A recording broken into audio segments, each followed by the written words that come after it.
7 दिन की कथा सुन ले, पवित्र हो जाता है, भगवान के धाम की प्राप्ति हो जाती है। कहा महाराज जो पाप किया रहेगा उसी का कल्याण करेगी ये कथा। अरे कहा नहीं नारद जी, फिर ध्यान दो। कहा क्या बोले, सत्य नहीं ना पितृमातृ दूषका, जो सत्य न बोलता हो और अपने माता पिता से द्वेष करता हो, पुनः बता रहा हूं इसको ठीक करिए।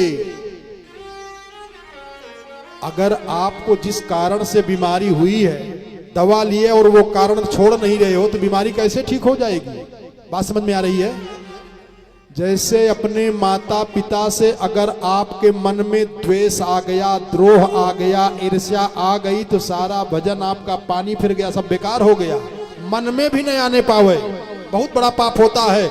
इसलिए देवर्षि नारद से सनक सनंदन सनातन सनत कुमार करे हैं कि ये मानवा, वहां बताए और यहां बोले सत्य नहीं ना पितृमातृ दूषका, माता पिता से द्वेष कर लिए, कितना बड़ा पाप हो रहा है। लेकिन वो पश्चाताप के अग्नि के द्वारा अपने किए हुए कुकर्म को उसी पश्चाताप की अग्नि में डाल करके स्वाहा कर दे, भस्म कर दे, और 7 दिन भगवान की कथा सुन ले, उसका जो माता पिता से किया हुआ द्रोह है, दोष है, ईर्ष्या है, ये नष्ट हो जाएगी। ध्यान दें, पूरे दुनिया में एक बहुत बड़ा पाप होता है जिसका किसी भी शास्त्र में उसका उपचार नहीं है, गर्भपात का दोष। कितना भी आप पूजा कर जाएं, कितना भी पाठ कर जाएं, लेकिन जो गर्भपात का दोष है, इसका दोष मिटता नहीं। उसका दोष केवल एक है कि पश्चाताप की अग्नि में उस पाप को जला करके भस्म करें और श्रीमद् भागवत जी की सप्ताह की कथा सुन ले। सप्ताह का जो पारायण है, श्लोक है, उसका श्रवण करा दिया जाए। लेकिन ये दृढ़ संकल्प हो जाए कि जीवन में फिर ऐसी गलती कभी नहीं होने पाएगी। ये पश्चाताप की अग्नि है, और ऐसी पश्चाताप की अग्नि को प्रज्वलित करके उसमें अपने पाप को क्षय कर दे, नष्ट कर दे, स्वाहा कर दे, और भागवत जी की कथा सुन ले, 7 दिन वो कल्याण हो जाता है। बोले कि पंचोग्र पापाश्छल छद्मकारिणः, ध्यान देना, 3 प्रकार का पाप होता है। एक होता है साधारण पाप, दूसरा होता है उग्र पाप, और तीसरा होता है कृतघ्नता का पाप, जिसका उपचार तो पूरी दुनिया में कहीं है ही नहीं है। जैसे जो साधारण पाप किए हो, जाने में अनजाने में जीविका चलाने के लिए, भाई हो ही जाता है। अगर पाप न होता तो यहाँ मानव तन प्राप्त करके यहाँ क्यों रहते, भगवान के धाम में न बने रहते। तो साधारण किया हुआ पाप तीर्थ यात्रा में, पूजा से, पाठ से, पवित्र नदियों के स्नान से, दान से, पुण्य से क्षय हो जाता है, नष्ट हो जाता है। और जो उग्र पाप है, पंचोग्र पापाश्छल छद्मकारिणः, 5 प्रकार के उग्र पाप होते हैं। जैसे अपने माता पिता को सम्मान दें, ऐसे अपने पत्नी की भी माता पिता को मानना चाहिए। अगर उसमें द्रोह हो गया, द्वेष आ गया, तो ये भी बड़ा पाप होता है। गुरु की पत्नी में अगर द्वेष की भावना आ गई, भावना गलत हो गई, पवित्रता की भावना हट गई, वो भी महापाप होता है। ऐसा पापी भी अगर पश्चाताप करके और 7 दिन भागवत जी की कथा अमृत का रसपान कर ले, तो हे नारद जी, वो भी शुद्ध हो जाता है। बोले कायेन वाचा मनसा पिपातकम, 3 प्रकार से पाप करता है। ध्यान दें, कोई कर्म से करता है, और कोई मन से करता है, और कोई वाणी से करता रहता है। बोले कायेन वाचा मनसा पिपातकम नित्यम प्रकुर्वन्ति, नित्य प्रति कर रहा है, कर्म से, वचन से, मन से, और वो भी अगर तीनों को लगा करके कथा सुन ले तो पवित्र हो जाता है। तो नारद जी के मन में जब आया, नारद जी कहा महाराज इतनी महत्वपूर्ण है ये कथा, तो कहा सुनिए ध्यान दे करके। तब नारद जी ने कहा कि आप लोग सुने, थोड़ा सा उस पर प्रकाश डालते हुए बढ़ाऊं और उसका एक नया अर्थ आपको बता दूं। कहा कि सुनिए, एक ब्राह्मण थे जिनका नाम था आत्मदेव। और तुंगभद्रा नदी के किनारे ब्राह्मण, क्षत्रिय, वैश्य और शूद्र, ये चारों वर्ण के लोग रह रहे हैं। क्या कथा दिव्यता देती है, देखिए चारों वर्ण के लोगों को बता रही है, ब्राह्मण, क्षत्रिय, वैश्य और शूद्र। और यहाँ ये भी चाहते तो कह देते कि वहां चारों आश्रम के लोग रहते थे, ब्रह्मचारी, गृहस्थी, वानप्रस्थी, सन्यासी, ये भी कह सकते थे। चार वेद के जानने वाले रह सकते थे, ये भी कह सकते थे। लेकिन उन्होंने ये नहीं कहा, ये बताया कि चार वर्ण के लोग रहते हैं। कहाँ? उस तुंगभद्रा नदी के किनारे। और उसमें एक ब्राह्मण है जिनका नाम है आत्मदेव, बड़े धर्मात्मा, बड़े तपस्वी, बड़े ज्ञानी, बड़े विद्वान हैं। और उनकी पत्नी का नाम है धुंधली, और धुंधली के साथ विवाह हुआ। धुंधली बड़ी देखने ताकने में सुंदर है, लेकिन दो तीन उसके अंदर दुर्गुण है। नारद जी ने कहा, महाराज क्या दुर्गुण है? सनक, सनंदन, सनातन, सनत कुमार ने कहा कि बोलती बहुत ज्यादा है, और कहा वो लोगों में झगड़ा लगा देती है। कलह प्रिया, वो कलह उसको अच्छा लगता है। ध्यान दें, प्रयास करें कि किसी भी परिवार में कलह न होने पावे। काफी दिन व्यतीत हो गया। नारद जी को सनक, सनंदन, सनातन, सनत कुमार बताए कि नारद बाबा, उन ब्राह्मण देव को, आत्मदेव को कोई संतान प्राप्त नहीं हुआ। तो आत्मदेव के मन में आया कि हमारा गृहस्थ आश्रम बेकार है, अब मैं इस शरीर को नष्ट कर दूं। तो चले गए जंगल में, और जंगल में जाकर के सोचा कि मैं आत्महत्या करूं। एक सरोवर दिखाई दिया, और उसी के बगल में एक पीपल का वृक्ष था। उसी पीपल के वृक्ष के नीचे देखे तो एक दंडी स्वामी बैठे थे। जाकर के आत्मदेव ब्राह्मण ने उनके चरणों में प्रणाम किया, और जब प्रणाम किए तो आंख से आंसू गिरे। तो वो दंडी स्वामी ने पूछा आत्मदेव पंडित से, महाराज कथम रोदिस विप्रत्वम काते चिंता बलियसी। हे ब्राह्मण देवता, क्यों रो रहे हो? कौन सी ऐसी चिंता सता रही है? तो उन ब्राह्मण देवता ने कहा, महाराज हमारी पत्नी है, मैं बड़ा नियम से रहता हूँ, गायत्री मंत्र जपता हूँ, और मैं आज भी भिक्षा मांग करके भोजन करता हूँ, इतना तपस्या करता हूँ, फिर भी हमको एक संतान नहीं। उसी संतान के लिए महाराज मैं रो रहा हूँ।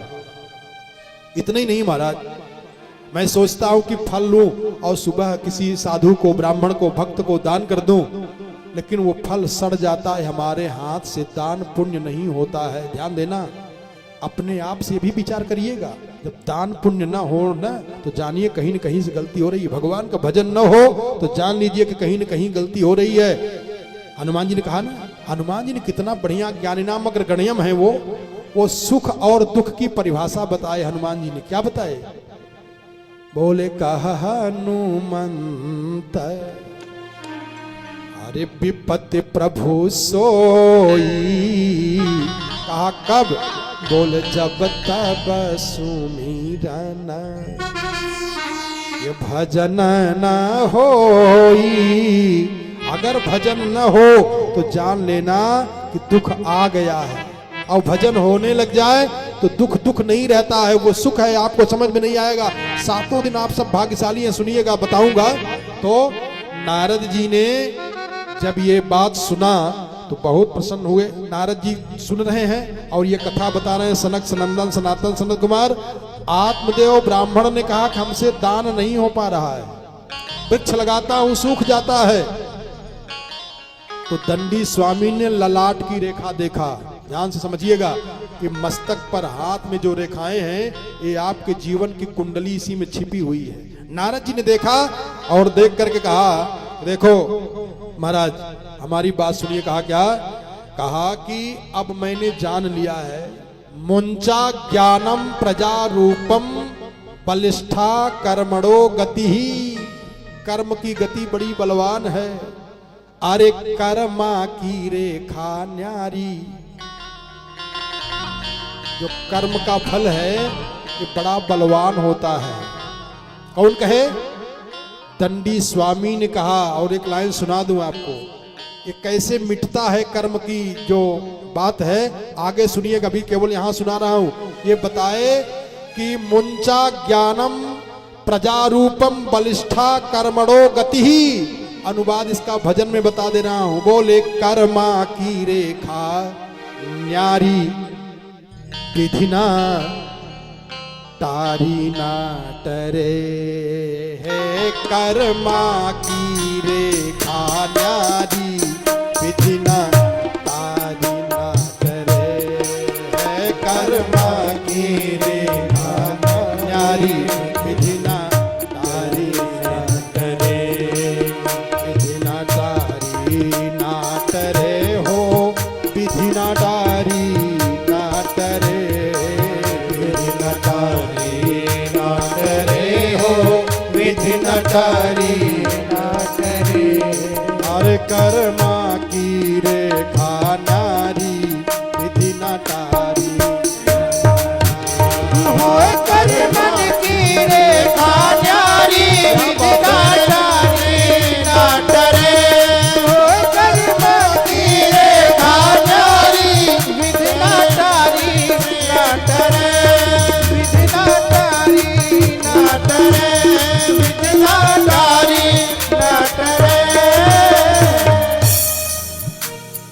कुरु वशिष्ठ सम पंडित ज्ञानी सोधि के लगन धरी कुरु वशिष्ठ सम पंडित ज्ञानी सोधि के लगन धरी। ऐसे बड़े विद्वान राजा दशरथ ने पूछा ना कि राम का राज्याभिषेक कब होगा, कितना विपत्ति किए थे लेकिन हुआ क्या, कर्म की गति। कुरु वशिष्ठ सम पंडित ज्ञानी सोधि के लगन धरी कुरु वशिष्ठ सम पंडित ज्ञानी सोधि के लगन धरी। सीता हरण मरण दशरथ का सीता हरण मरण दशरथ का नहु में विपत्ति परी हर कर्मा की है हो कर्मा की रेखा नारी विधि न नारी हो कर्मा की रेखा न्यारी विधि ना तारी ना टरे हो कर्मा की रेखा न्यारी विधि ना तारी ना टरे हो कर्मा की रेखा न्यारी विधि ना तारी ना टरे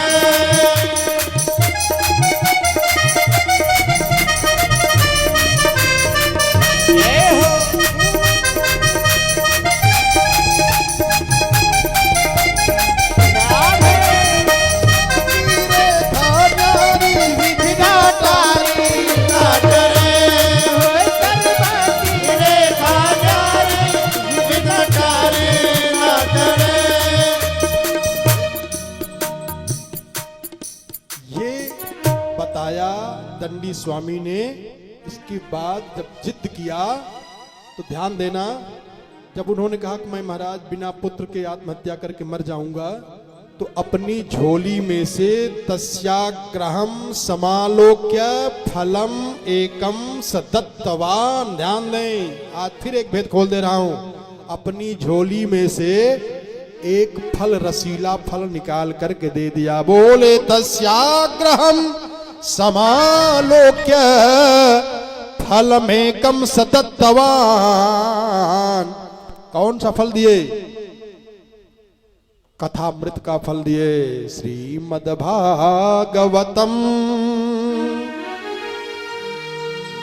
निगम कल्पतरोरगलितम फलम शुकमुखादमृतद्रव संयुतम अरे पिबत भागवतम रसमालयम मुहुरहो रसिका भुवि भावुका। नियम बताए, अपनी पत्नी से कह देना कि सत्य बोले, जीवों पर दया करे, एक समय भोजन करे, ऐसा ऐसा पालन करेगी तो सुंदर पुत्र की प्राप्ति हो जाएगी, कल्याण हो जाएगा। और वो फल लेकर के आए, अपनी पत्नी को देने का प्रयास किए। पत्नी लिया तो, लेकिन जब ये पूरा गुण सुनी तो फल खाई नहीं। ध्यान देना, क्यों? क्योंकि ये कथामृत सब के अंदर जाती नहीं, ये वो धुंधली है। ये कथा का जो फल है, ये कथा के फल को धुंधली नहीं खा रही है, वो नहीं खाएगी। कैसी उसकी मनोकामना पूर्ण हो जाए। तब उसकी बहन आ गई और उसकी बहन ने कहा कि दीदी क्यों परेशान हो रही हो? कहा ये फल लाए हैं और कह रहे हैं इसको खाओ तो गर्भवती हो जाओ, पुत्र की प्राप्ति हो जाएगी। अब बताओ, लगी उल्टा पुल्टा कुतर्क करने के लिए। उसकी जो बहन थी कहा कि फल खिला दो गौ माता को, ध्यान दें क्या कथा बता रही, क्या दिव्यता है कथा में। कहा इस कथा अमृत फल को गौ को खिला दो।